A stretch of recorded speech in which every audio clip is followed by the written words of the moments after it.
the future that might not exist anymore, and how to mourn that, but also keep going. Hey besties, we're just gonna have a little chat. We're just gonna have a little vibey chat. One thing I kind of want to talk about is the future. It's funny enough, I'm recording this, and as I'm actively recording it, we're about 4 days out from the United States TikTok ban. And in usual Tate fashion, of course, I made a video that went viral like last week. And it's funny because the irony. The video, which I'm gonna insert here after, it's like about 5 minutes long, so just bear with me, okay? Just bear with me.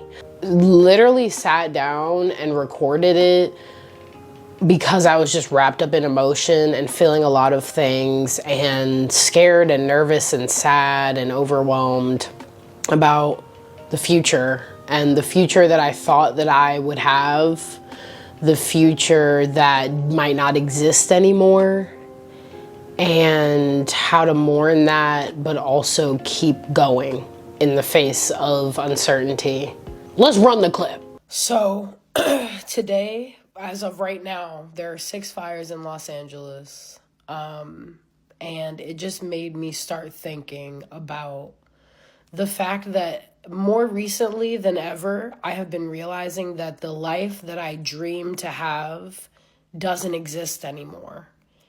And I think the mourning of that is so deep and so real.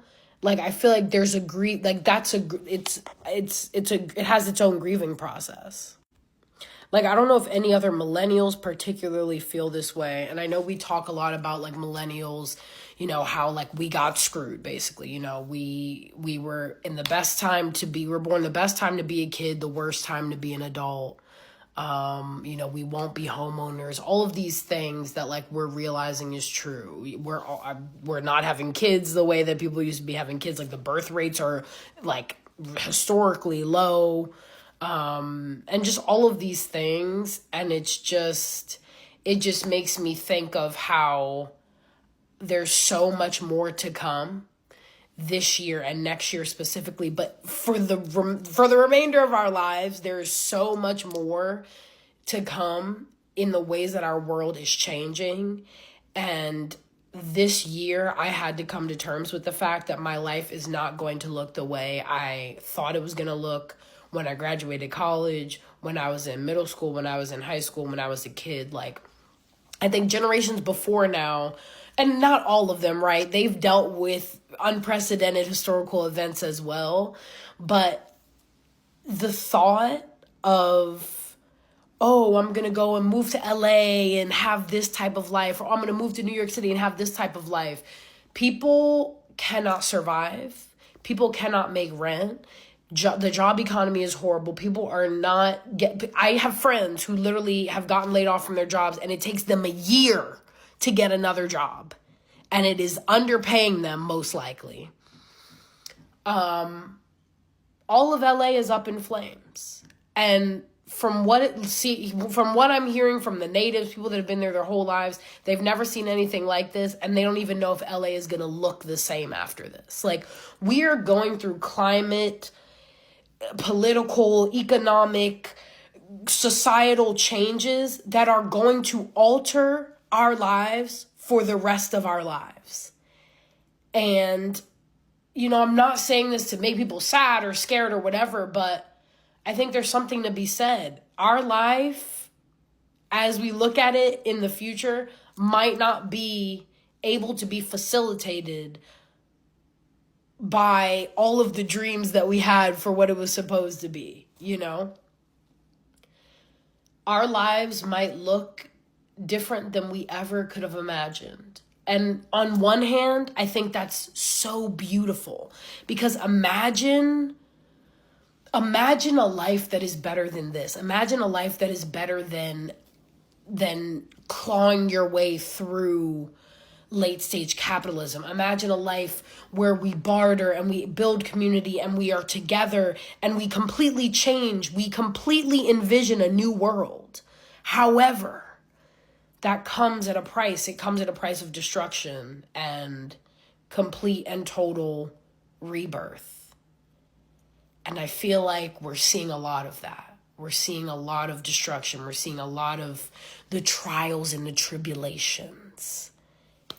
And, you know, we're just going to have to hold on through the ride. And it's going to be rocky. But yeah, that's just a thought I had, because I'm just sitting here and I just, you know, thought to myself, I surrender. I kind of surrender to my future, because at this point, trying to plan it in such detail with such specifics almost seems like a joke. Like the universe is laughing at me. And I think it is a bit. So with that, we surrender. We move forward to see another day. My heart goes out to everyone in Los Angeles, everyone around the world that is dealing with climate crisis, everyone that is dealing with economic crisis, societal crisis, violence, war, terror. Like, we will get through this. But it is at the cost of our current world and our current dreams and our current hopes for what our lives were going to be. That was a lot, right? Yeah. But I think it's relevant.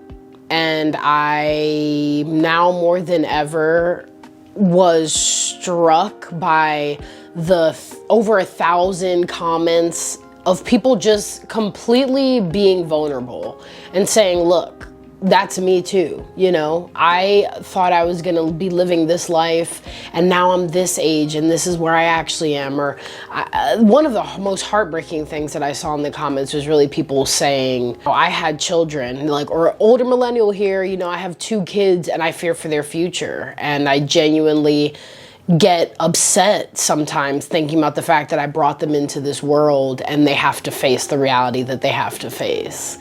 And that to me was like, wow, you know, we're really taking time to sit back and think about what the future is and what our reality is, and the things that we were promised that never came true, or the things that we were promised that are just right out of our reach, or that we've had to pivot on. We've had to come up with a new dream. And the one thing that I wanted people to take away from that video, and the one thing that I want people to take away from this video now, and this little chit chat, is that there's always hope.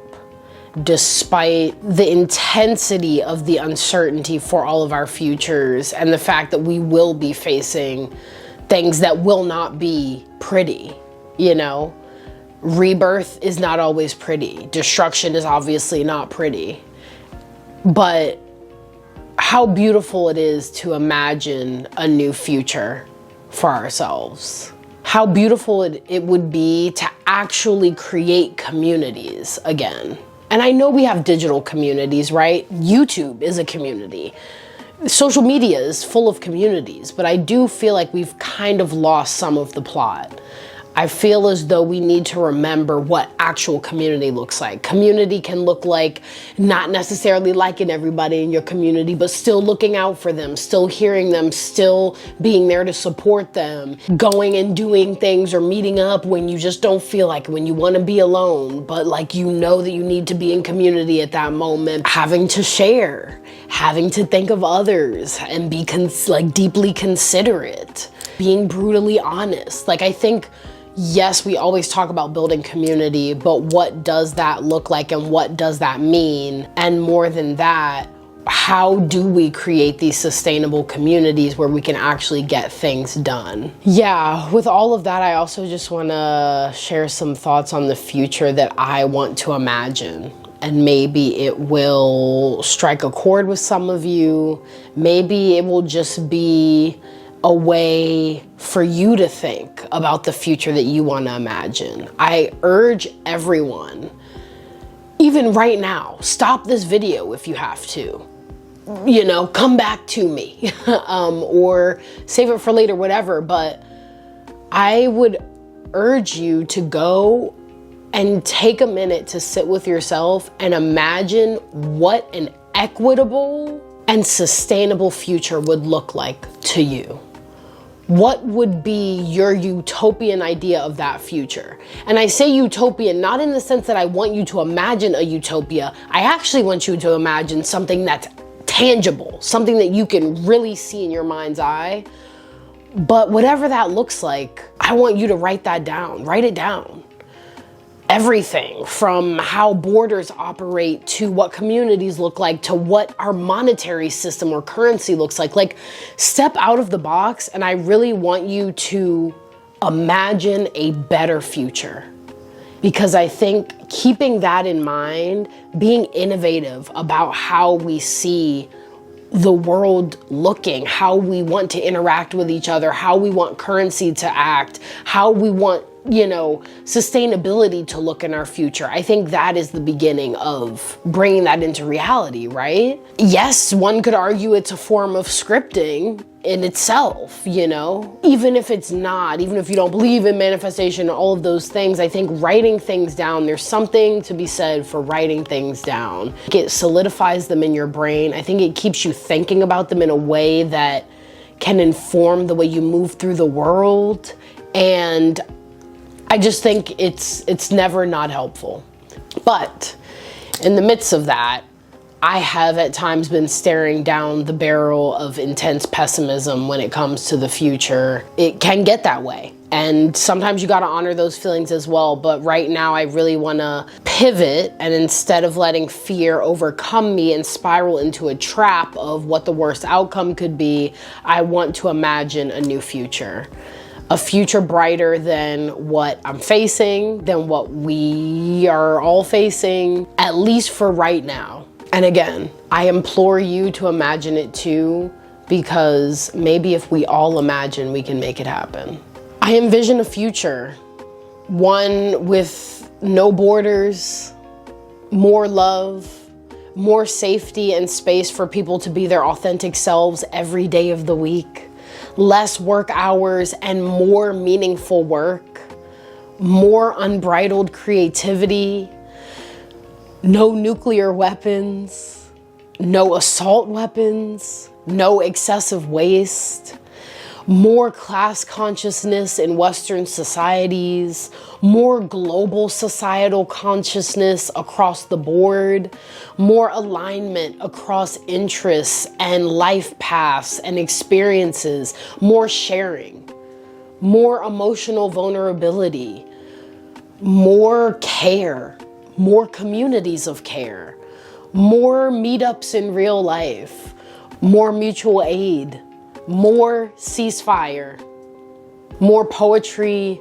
more innovation, more thinking outside of the box of consumerism, more anti-capitalism, more time to just be, to just exist as ourselves without the pressure of performance or productivity, more of the esoteric. I think that's all I got. Always more music, always more art, always more revolutionary art. That's what I want for all of us. And I hope that even if our utopian future doesn't look like this, I hope that we can infuse more of this into our daily lives as we go into 2025 and beyond. And please drop in the comments what you want, what an inspiring future looks like to you, what a hopeful future looks like to you, what your ideal, equitable, sustainable future looks like. Y'all, that's all I got. Thanks for chatting with me. Thanks for writing with me. Thanks for imagining a better future. I'll see y'all soon. And I hope you have an amazing rest of your day. Bye.